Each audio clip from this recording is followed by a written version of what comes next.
Hai sahabat investor, welcome back to my YouTube channel. Apa kabar kalian semua?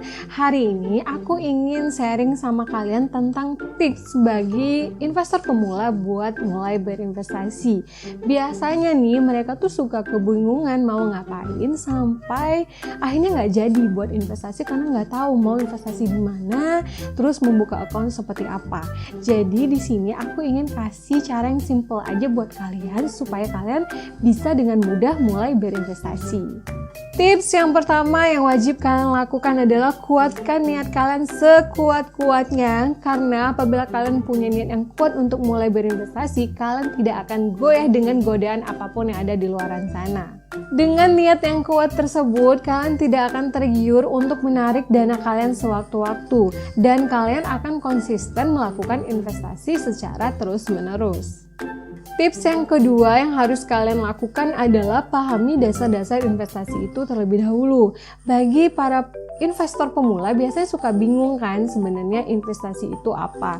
Nah, kalian harus dekat-dekat dengan segala sesuatu yang berhubungan dengan investasi. Kalian bisa cari tahu dari buku, blog, majalah, IG, Facebook, dan lain-lainnya. Kalian mulai harus cinta dengan segala sesuatu yang berhubungan dengan investasi. Dan tips ketiga yang harus kalian lakukan adalah kalian harus pelajari produk-produk investasi terlebih dahulu. Banyak sekali teman-teman kita yang sudah mulai terjun ke dunia investasi, tapi sebenarnya mereka bingung nih sebenarnya produk investasi itu apa aja. Jadi kadang suka ikut-ikutan dari orang atau rekomendasi teman untuk investasi. Jangan ya teman-teman, aku saranin kalian pelajari terlebih dahulu resikonya seperti apa, return yang kalian dapatkan seperti apa, modal yang bisa kalian gunakan berapa. Dengan kalian tahu hal-hal tersebut akan membuat kalian merasa tenang dan aman dalam berinvestasi.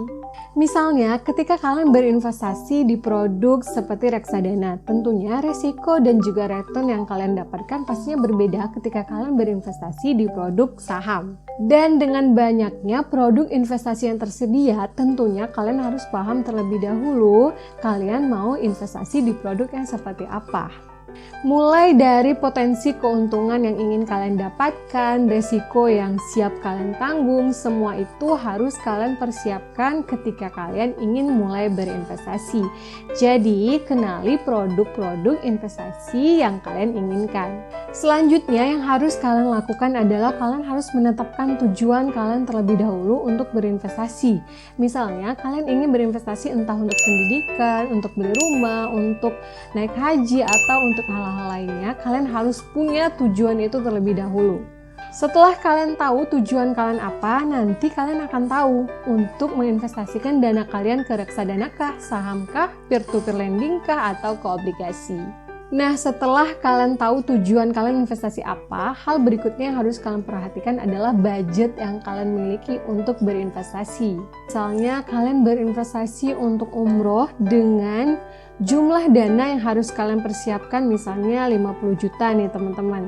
Jika kalian mau investasi ke produk reksadana dengan return 5% dan waktu investasi selama 3 tahun, kalian harus investasi setiap bulannya senilai 1.500.000-an. Nah, setelah 3 tahun, kalian akan mendapatkan total sebesar 58 juta rupiah.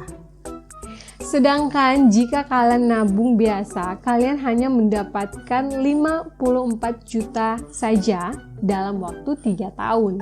Nah, itu jika kalian berinvestasi di instrumen seperti reksadana. Namun, berbeda lagi jika kalian berinvestasi di instrumen lainnya seperti saham ataupun obligasi.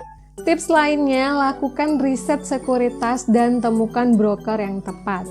Dalam berinvestasi di pasar modal Indonesia, kita membutuhkan sekuritas ataupun broker yang digunakan untuk menjadi tempat buat kita melakukan jual beli produk-produknya.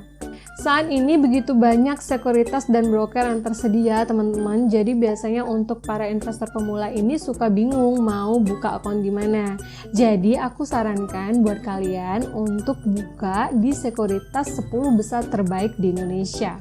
Dan berikut adalah hal-hal yang juga bisa kalian perhatikan ketika kalian memilih sekuritas ataupun broker. Yang pertama, kalian harus tahu dulu mereka memberikan fee jual dan belinya itu berapa. Karena setiap sekuritas itu berbeda-beda ya. Dan yang kedua, kalian harus tahu minimum depositnya itu berapa. Karena setiap sekuritas itu beda-beda ya teman-teman. Ada sekuritas yang minimum depositnya itu bisa 100.000, bahkan ada juga yang minimum depositnya itu 10 juta. Jadi kalian harus cari tahu dulu jumlah minimumnya berapa. Yang ketiga yang harus kalian perhatikan adalah informasi apa yang bisa kalian dapatkan dari sekuritas tersebut, karena hal ini akan membantu kalian dalam berinvestasi di pasar modal Indonesia. Tips yang juga harus kalian perhatikan adalah kalian harus tahu atau kalian harus menemukan jenis profil resiko kalian, teman-teman. Dan berikut adalah contoh dari profil resiko itu ya teman-teman. Yang pertama adalah agresif.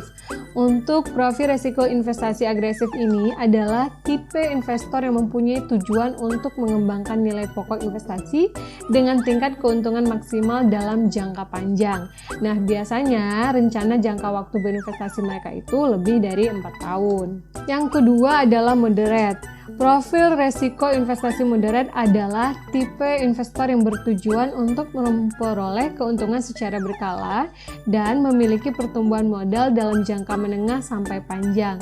Biasanya rencana jangka waktu berinvestasi mereka itu 3-4 tahun.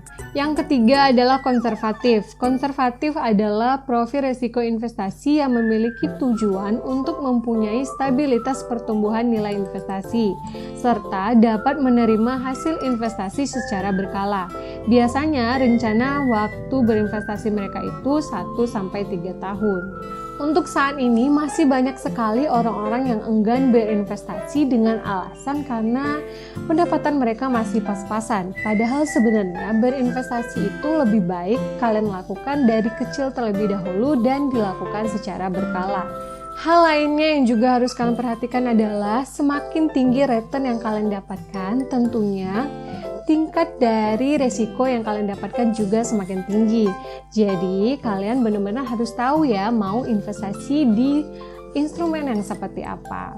Sampai di sini aku harapkan kalian udah mulai punya gambaran untuk memulai investasi itu. Bagi pemula kalian harus mempersiapkan apa saja. Jadi dengan kalian sudah tahu tadi tips-tipsnya seperti apa saja, aku harapkan kedepannya kalian sudah mulai berani untuk berinvestasi. Selamat berinvestasi!